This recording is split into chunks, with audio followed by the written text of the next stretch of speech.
Samsung Galaxy Watch 4 and Galaxy Watch Active 4 leaks are all over the place nowadays. We have been hearing a lot of stuff. Some of it is new, but some of it is very exciting. In fact, some recent developments have made things so over the top exciting that I can barely contain my eagerness. But first, let's start with some basic news leaks regarding these upcoming Galaxy Watches. It is now very clear that Samsung will be releasing two different Galaxy Watches this year, something that the company has not done before. There are going to be two models, Galaxy Watch 4 and Galaxy Watch Active 4. Previously, Samsung released them alternately each year. We saw Galaxy Watch in 2018, then Galaxy Watch Active in 2019, then in the same year Watch Active 2, and finally Galaxy Watch 3 last year in 2020. According to Sam Mobile, these two models are named Wise, Lucky and Fresh internally. The codename Wise refers to the main Samsung Galaxy Watch 4, which will come with iconic Galaxy Watch design like rotating bezel. And the remaining two codenames, Fresh and Lucky, apparently refers to Active 4 models of the watch. Now, why do Active models need two codenames is anybody's guess. But for now, that's how things stand. Maybe we will get a surprise third Galaxy Watch as well.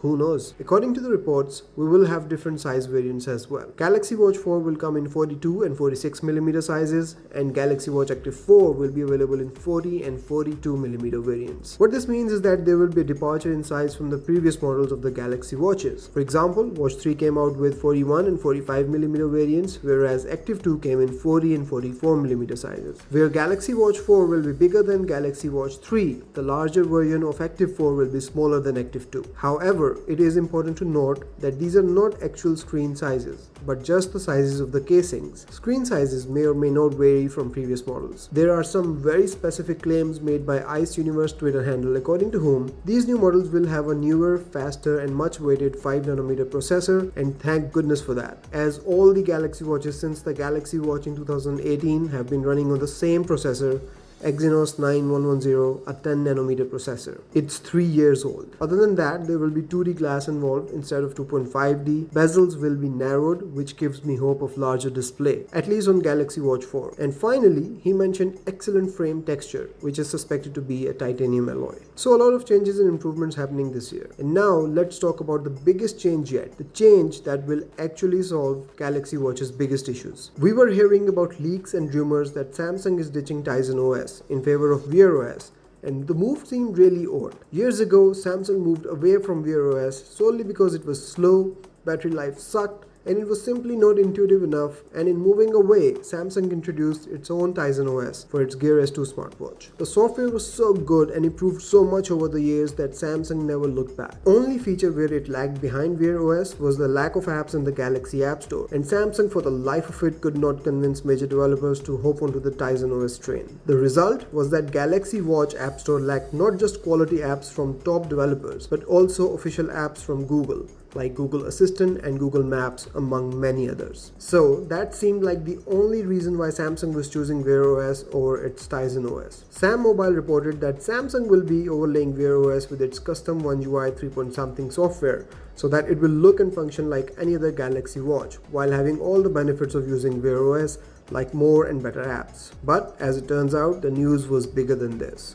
Much bigger. Few days ago at Google I/O, Google announced a new update to its Wear OS. In fact, the biggest update to date. Samsung is not just ditching Tizen OS. In fact, Samsung and Google are coming together to bring their two operating systems together and merge them into one. Now this is huge. Not only is it an acceptance from Google that Samsung's Tizen OS was better than their own Wear OS, they also somehow reached a decision to merge with it. This is the biggest news for Wear OS since its launch.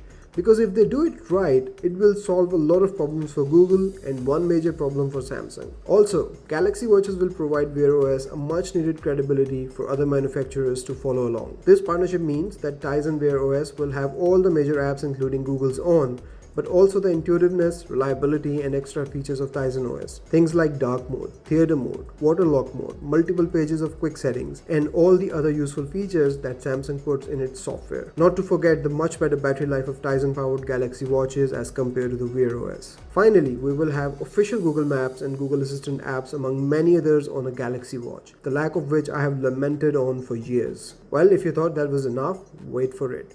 There is another major partner joining Samsung and Google in this endeavor, and you guessed it right, it's Fitbit. We will be getting all the amazing health features of Fitbit. Google is putting Fitbit acquisition to a good use here for once. Honestly, these three giants coming together and considering that they do it right will make Wear OS a real competitor to Watch OS for the first time in like forever. Although I still believe that Samsung's version of Wear OS will still be heavily modified with the One UI 3 point something to look like its previous Galaxy watches. But it also raises a few questions. If we are getting Fitbit Health on Wear OS, will Samsung still keep its own Samsung Health or jump on Fitbit bandwagon? I can only speculate here, and my best guess is that Samsung will keep both or will have its own Samsung Health. Why? Because Samsung Health is a mature and incredibly good platform with a complete health tracking suite, be it activity tracking, sleep tracking with SpO2 sensor or even blood pressure measurement. It can stand on its own against Fitbit Health. Another question that was prevalent after Tizen Wear OS announcement was, what will happen to the previous Galaxy watches? Will they also get updated to this new software or keep running on Tizen OS? This was quickly answered by Samsung with a big no. Previous Galaxy watches will keep running on Tizen OS and will receive 3 years worth of software update from the time of their release, which means we might as well say goodbye to Galaxy Watch and very soon Galaxy Watch Active 2, which are already 3 and 2 years old now. Apart from this new software, according to Sam Mobile, there will be new walkie-talkie feature as well, which is something right out of WatchOS book. Smart Things, which is a Samsung app to control smart devices, will also be on board. The rumors of blood glucose sensor have now been put to rest as the latest reports indicate there will be no glucose monitor on these upcoming Galaxy watches. Finally, Samsung Galaxy Watch 4 and Galaxy Watch 4 Active are slated to release in July alongside Galaxy Z Fold 3 and Z Flip 3. I personally cannot wait to get my hands on this new Tizen Wear OS and see what these two giants can do when they decide to join hands. What about you guys? What do you think of this merger, and would you be buying one of these watches, and which one? Let me know in the comments. See you in the next one. Take care. Bye bye.